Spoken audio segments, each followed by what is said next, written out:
मथा-मथि 1:30 उनावहाय जोंनि बाथिपारा गामियावहाय जोंनि लामाजोंनो थांदोंमोन आंनि न' सेरजोंहाय 7टा गारि बिथांमोना फैनायनि उनावहाय 20 सेकेन्डबो लायाखै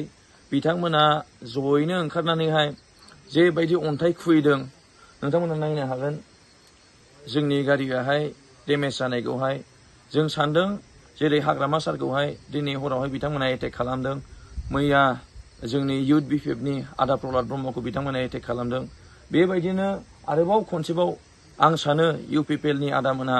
बिरोधी दलनि जाय व्यक्तिफोर दङ बिथांमोनाहाय दिनै हरनि समावहाय 1:30 बाजानि उनावबो बिथांमोना दिनै बाथिपारा गामियाव फैनानैहाय आंनि आंगो गामियाव फैनानैहाय बिथांमोना जेबायदि अन्थाइ खुबैदों जेबायदि बिथांमोनहा एटेक खालामदों बेजोंहाय आंनि गारिनि खहा जानायखौ नोंथांमोनहा नुनो मोनगोन आरो बेजों लोगोसे आं दुखु फोरमायदों जे बिथांमोना मानो दिनै शान्ति परिबेश फैनायनि उनावबो बिथांमोना गावसोरनो बुङो जे शान्ति फैबाय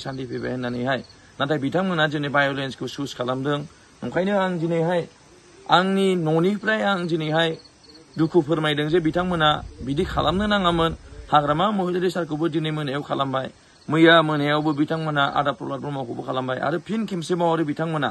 8टा-9टा गारि फैनानैहाय 20-30 जन बिथांमोना जयैनो ओंखारनानैहाय जेबायदि अन्थाइ खुबैनानै जोंनि न'आवहाय बिथांमोना एटेक खालामदों बेखौ आङो गोसोआव जोबोद दुखु मोनदों आं खावलायनो सानदों इउपिपिएलनि आदामोनखौहाय नोंथांमोना बिदि एटेक खालामनायनिबो अनगा हायोबा नोंथांमोना चिफ मिनिस्टारनावहाय मोनसे रिक्वेस्ट खालाम एनडिएफबि आदामोनखौ जेलनिफ्राय बख' रन्जन दैमारि आदामोनखौ जेलनिफ्राय बख' दिनै एनडिएफबि आदामोननो मारटियार एनडिएफबि आदामोननो एबसुनि एनडिएफबि आदामोननो नोंथांमोना हायोबा साख्रि हो गोहो दङब्ला नोंथांमोना बै बिर जोलाव आदामोननि थाखाय बुं नोंथांमोना बिदि एटेक खालामनाया मोजां जायाखै गतिके आं रायजो राजानो खावलायदों दिनै इउपिपिएलनि लिडारफोराहाय शान्तिखौ बिथांमोना नागिराखै दिनै जोंखौहाय साफा एटेक खालामनानै बिथांमोना प्रमान होगासिनो दङ जे बिथांमोना भायलेन्सखौ चुज खालामदों